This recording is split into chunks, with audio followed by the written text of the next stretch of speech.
25 years ago, Allen Iverson was booed, and not only booed, bad-mouthed by a lot of stars at the time. Dennis Rodman, Michael Jordan, Scottie Pippen, all those guys. It's amazing. And a former coach, John Lucas, Pat Croce's in the story. Now, did you talk to these people now, or are these old quotes that you're reusing for your story? No, I went and found. So how it started was, again, I have like a Rain Man memory, useless knowledge that once in a while it pays off like this. And I was talking to one of my editors, and this new job I have, I pretty much 75% of my job is just coming up with my own ideas, and they say, go ahead, do it. And he was saying, hey, it's 20 years since Kobe got booed at the All-Star game. And I said, someone's going to write about it. I said, oh, that's cool, I guess. I said, where's the All-Star game at this year? He said, Cleveland. I was like, oh, last time it was in Cleveland, AI got booed there as a rookie. I just remember that. I was a kid. It's one of those things you don't forget. He goes, oh, that's cool. That was the end of it. And I was like, natural curiosity. I went into our archives and read about it, watched the clip on YouTube. And the more I read, it's like what you said. It wasn't, he didn't just get booed. Well, why did he get booed? There was the crossroads that the league was, the Michael Jordan era was coming to a close, and now it's the Allen Iverson era, and this radical player is going to, is he the face of the NBA?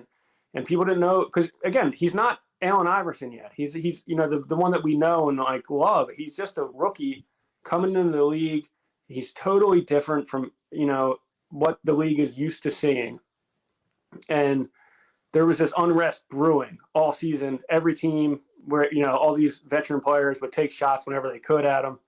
It gets to Cleveland. It becomes this story because the NBA 50 was that weekend.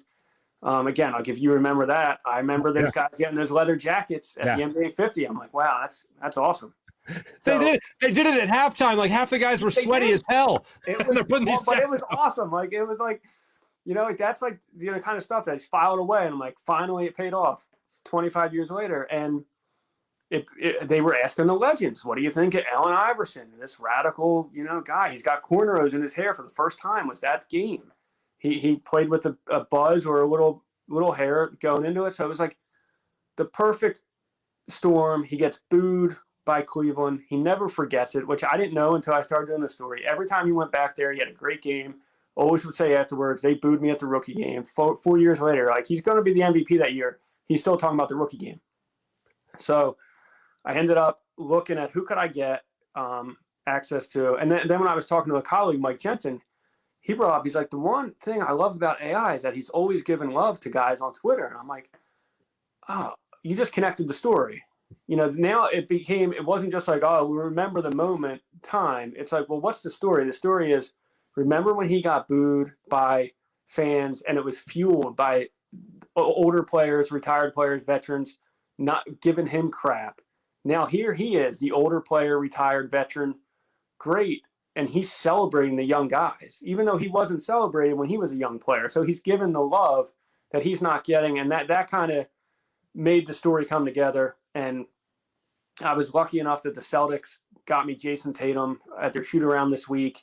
And I was also lucky enough that Jayson Tatum, like, I don't know Jayson Tatum. I've never met Jayson Tatum. He retweeted Allen Iverson's thing to him last year. So I thought he was a good idea. And he gave me, like, it's one of those interviews that, like, it's like he did the interview. I asked him maybe 3 questions, and he just kept going and going. And he was answering my next question before I even got to it. And it was just, you know how it is when you leave somewhere after, like, interviewing someone that hit. It was like, wow, like, you just, you brought my story together for me. So it was cool. Pat Croce was great on the phone. Aaron McKee, Temple got me Aaron McKee. I got his rookie year, the coach of the Sixers that year, got me him, and he was great. 30 minutes on the phone. Like, that's one of the cool things about this job so far.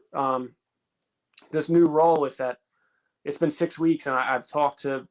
It's not just Phillies anymore. I'm able to, like, branch out and do all this different stuff and talk to, if I went back in time and said, hey, you're going to talk to Aaron McKee on the phone, or Pat Croce, or Chase Utley, like, just all these guys that, like, growing up, and it's just like, in the span of 6 weeks, it's been a lot of fun to dig into other stuff. And the hope is that people like it. And this story today, I didn't know how people are going to be like, who cares? It seemed like it resonated a little bit. And And that's always nice to see too. Mm-hmm. One of the things that I took away, well, a couple of things. One was one of the interviews you did with John Lucas, who you just mentioned. Not John Lucas. I'm sorry, not John Lucas. His rookie coach. What the heck is this? I'm blanking. I can't believe I'm blanking too.